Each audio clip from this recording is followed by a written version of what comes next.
Bob, the X-ray technician whom transported Gary to Pratt Medical Center when his colon ruptured, and who worked with Gay Farney, Kiowa Hospital's lab tech supervisor, proclaiming that he was never a loser when playing casino slots, declaring that he possessed an ability to communicate with the machine, knowing when and which machine would pay off.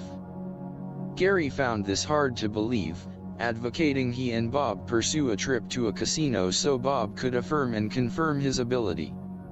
Gary mentioned his endeavor to his Wichita Boeing-employed friend Diane, if she would be interested in joining the two, asking if she had a lady friend who would be interested in meeting Bob. Di confirmed that she had a friend Vicky that might be interested in a casino trip. The journey commencing early Saturday morning, as Bob related, his ability to communicate with the slot machines worked only in the morning before noon. Gary directing the Buick to Wichita, the two hospital employees greeting Di and making Vicky's acquaintance, then venturing southeast to the Sac and Fox Indian Casino at Stroud, Oklahoma. Gary's skepticism abounding. The four arriving at the Indian Casino at 10:45 a.m. Gary, not an avid slots person, having $100 on his person, willing to lose about $50 of it before halting his gambling effort. Bob immediately started scouting the casino for a particular model slot machines, the red, white, and blue. He tried several, but shaking his head the machine wasn't responding to his beckoning. It was 11:15, Bob having failed to win but a token amount, when he spotted a group of red, white, and blue slots near the entrance. Approaching one, inserting a $100 bill, playing $3 at a time, bingo, 3 sevens, the machine paying $240. By pasting the next one, but playing the machine beside it, bingo again, another $240.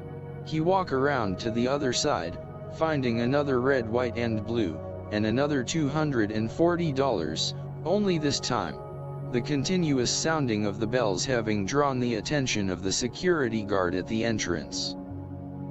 Gary making a comment about being watched by security and mentioning that his luck was nil, and hadn't won a dime. Bob pointed to another red, white and blue, telling Gary to play it, it would pay off. Gary starting to wonder how lucky one person could be, reluctant, but deciding to tap into his $50 reserve, putting a $20 bill in. When the 3 sevens appeared, it was unbelievable. Bob was right, the machine came through. It was nearing 12 p.m. Bob noting the time saying it was time to go. Gary noticing that the security guard still watching them as they left the building, a puzzled look on his face. Di and Vicky buzzed with excitement over Bob's demonstration, Gary chalking Bob's success to pure luck, telling the big winner he qualified to pick up the lunch tab. The arrival in Wichita, finding the four having lunch at Applebee's, a discussion on how to spend the rest of the afternoon was conversed. Gary remarking, there was a current film everyone was talking about, starring Tom Hanks, a movie depicting the reality of World War II, Saving Private Ryan. Gary thought the movie was everything the critics proclaimed, a very moving experience, especially for Di. She was upset after seeing it. The two hosts returning the ladies to Di's residence, satisfied, they traversed back to Kiowa, concluding a very remarkable day. Bob's Ford pickup license plates proclaimed it was from Montana, the lab tech not very open about his past. His price apartment was sparsely furnished, so it wasn't surprising when one day, he mentioned he had procured another job in Blackwell, Oklahoma, and was moving on. Asking Gary to help him move. Gary agreeing, the two loading the pickup with what little furniture he had, asking if Gary would mind making the trip to Blackwell with him. Being told he already had a small one-bedroom rental house with appliances. The two arriving, Unloading the belongings, Gary anxious to return, as he hadn't planned on spending the day, when Bob made a startling statement, "I'm not returning to Kiowa." Gary saying okay. Then Bob repeated it again, adding, "Ever returning?" Gary was stunned, questioning him how he was going to get home.